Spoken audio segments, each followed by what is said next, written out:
लहरिया लगे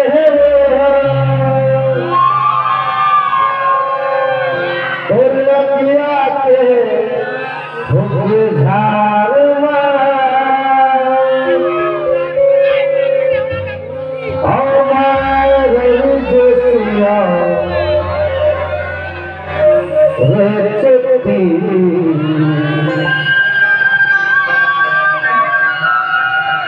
लगे हवा सुधारवा हमारे जोशिया रे मोती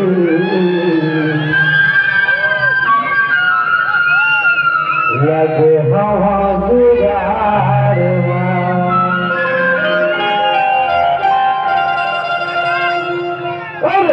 कहा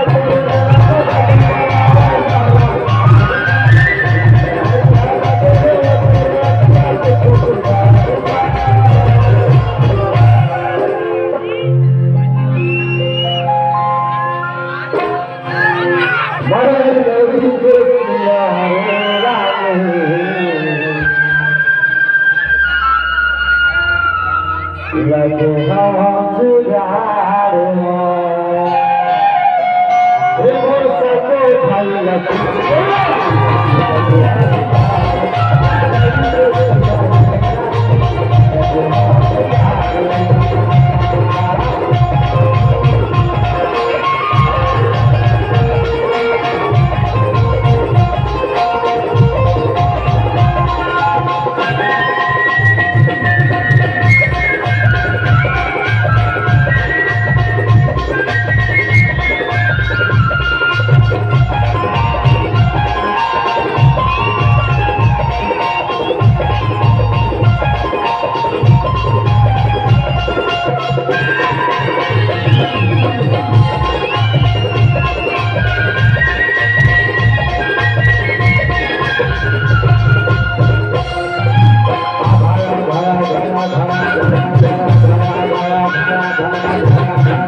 लगे हवा सुधार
साथियों, ये है महान कलाकार जिन्होंने इन तमाम कलाकारों को एक बाधाओं में सजा करके मौजूद का समझाने का काम किया है। ऐसे महान कलाकार के लिए बच्चों का कार्य हो जाए आशीर्वाद ऐसे हमारे महान कलाकार भाई रवि जोशी जी एक बार जोरदार तालियां हो जाए और भाई का गुण लगाओ कैसे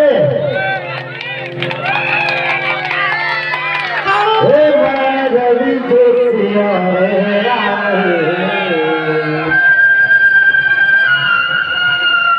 लगे हवा जुगार सब भाई लगे